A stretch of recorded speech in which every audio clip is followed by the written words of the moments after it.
प्रार्थना। इस कविता में कवि बहुत ही सुंदर विचारों को प्रस्तुत करते हैं। कविता की शुरुआत इन पंक्तियों से होती है। सच बोले सच बात विचारें, भले काम पर जीवन वारे। वारने का तात्पर्य होता है न्यौछावर करना, बलिदान करना। सच बोले सच बात विचारे, वास्तव में विश्लेषण के योग्य वाक्य है। जीवन में सदा सच का साथ दे, सच्चाई को जीवन में अपनाएं, सच बोले और सही बातों का ही विचार हमारे मन में, दिल में सदा हम करते रहें।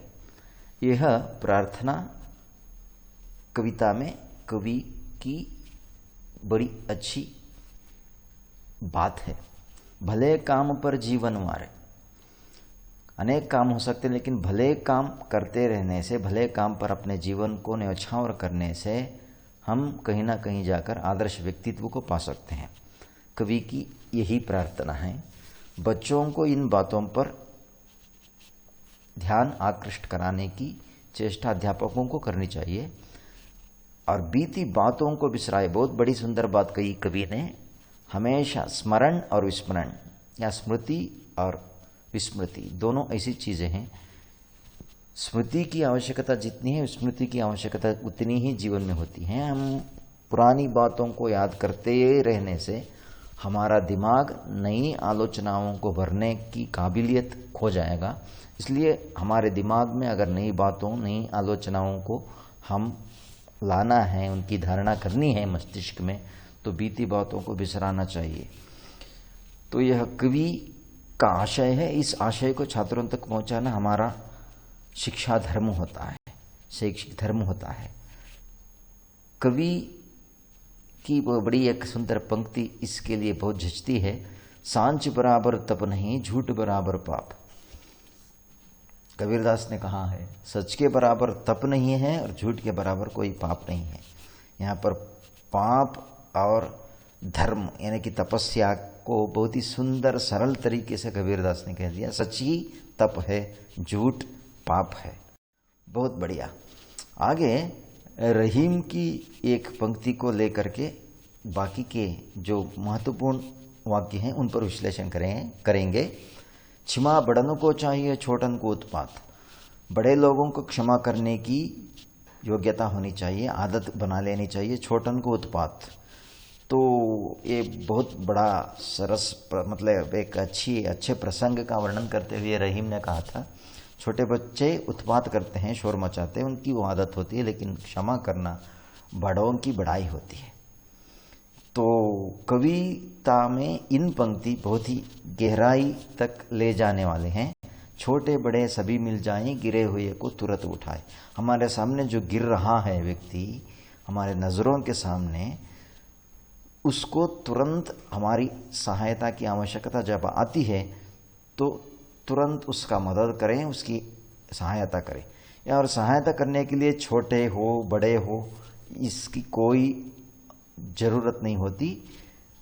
जिस हाल में जो व्यक्ति होता है, जितनी उसकी आवश्यकता, जितनी उसमें काबिलियत है मदद करने की, उतनी सहायता कर सकता है। छोटे बड़े सभी मिल जाएं, छोटे बड़े बड़ों का भेद नहीं होता सहायता करने के लिए। इसलिए कवि ये कहते हैं कि हमारे सामने जो भी गिर रहा है उसको तुरंत उठाने का काम करें। संतों का कहना यही है, करें किसी का नापमान, ऐसी ही मति दो भगवान। कवि कहते हैं देखिए, इन बातों पर छात्रों का ध्यान आकृष्ट कराएं। किसी का अपमान नहीं करना चाहिए, मतलब किसी का बुरा करना, किसी का अपमान करना भी बहुत बड़ा अधर्म, दोष माना गया है। महाभारत जैसे ग्रंथ में श्री कृष्ण ने स्वयं कहा है। इसलिए किसी का अपमान हम नहीं करना चाहिए। निश्चल व्यक्ति के साथ किया गया छल एक ना एक दिन हमारे जीवन को बर्बाद करेगा। ऐसे पंक्तियों को, आदर्श पंक्तियों को इन पंक्तियों के साथ तुलना करते हुए छात्रों के भीतर अच्छे विचारों को हम जागृत कर सकते हैं। तो कवि भी यही आशा करते हुए, मुझे अगर बुद्धि, मति का तात्पर्य बुद्धि देनी है, तो ऐसी ही मति दो भगवान से कवि प्रार्थना करते हैं। तो यहाँ क्षमया धरित्री, इस पंक्ति को लेकर के हम थोड़ा विचार करेंगे, कविता की आगे की पंक्तियों की विश्लेषण।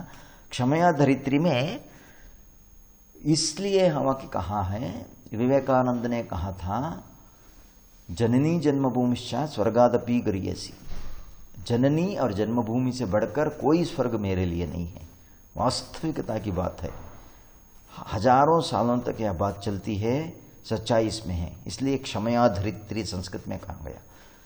क्षमाशीलता धरती में होती है और माँ में होती है, इसलिए धरती माँ कहा जाता है, मातृभूमि कहा जाता है, मातृ पिता नहीं कहते।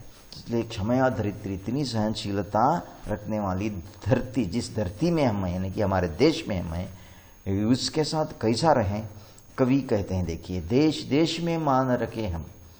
हर एक, आप जिस देश के भी निवासी हो, उस देश के प्रति मान सम्मान रखने का भी बहुत बड़ा धर्म होता है।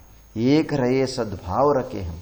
यहाँ ऐक्यता की बात कर रहे हैं कवि, हम सदा एक रहें और सद्भाव हमारे दिल में हो। हट छोड़े संयम अपनाएं। हट कभी जीवन में अपनाना नहीं चाहिए।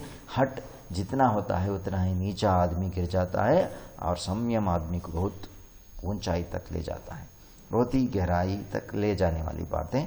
और इन बातों पर आकृष्ट कराना हमारा वृत्ति धर्म माना जाता है। मातृभूमि पर बलि बलि जाएं।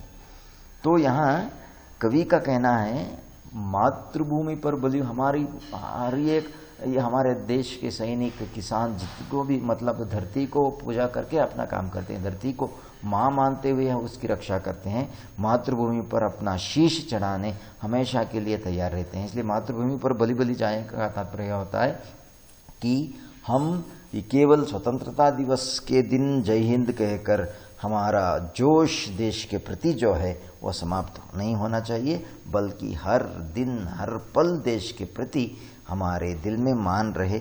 कवि बहुत बड़ी बात कहते हैं। तो यहाँ हमारे स्वतंत्रता प्राप्त जब हुई, जो झंडा लहराता है, उस वक्त इस प्रकार के बातों को ना लेकर के अपने जीवन में सदा इस प्रकार के बात रहें। इन दोनों चित्रों में हम देख रहे हैं कि एक तो मानवीयता जो विश्व में जो है ऐक्यता की भावना को प्रदर्शित करता है, दूसरी मातृभूमि के प्रति हमारा प्रेम।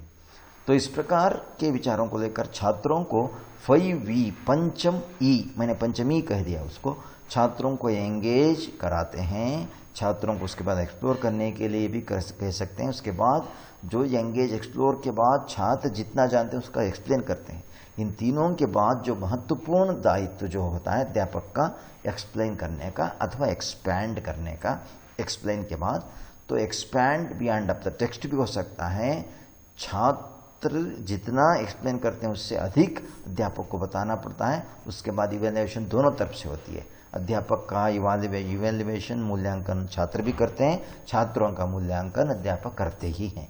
तो इसलिए अध्यापन संकेत में हमारा कहना ये है कि शिक्षण प्रक्रिया में अपनाए जाने वाले पंचम ई, मैंने पंचमी जोड़ कर लिख दिया, जो चौथा ई जो एक्सपैंड वाली जो बात मैंने कही, तो उस पर अधिक कसरत करने की तब्दीलियों से हमें परिचित रहना चाहिए। मैंने कि तब्दीलियाँ मालूम कर ले तो अच्छा है। तो यहाँ पर जो पूरी प्रार्थना में वैल्यूज हैं, यानी कि मूल्य जो हैं, यहाँ पर जो दिया गया है चित्र में दर्शाया गया है, इसी चित्र को नहीं, कोई भी जीवन मूल्यों को लेकर के छात्रों की निजी भाषा में हो या फिर हिंदी में हो चर्चा करवा कर मूल्यों की सूची, आदर्श गुणों की सूची, अच्छी आदतों की सूची बनवाएं या बना सकते हैं। यह कार्य मौखिक या लिखित हो सकता है, इस प्रकार हम करा सकते हैं। प्रार्थना कविता के विश्लेषण को सुनने के लिए बहुत बहुत धन्यवाद।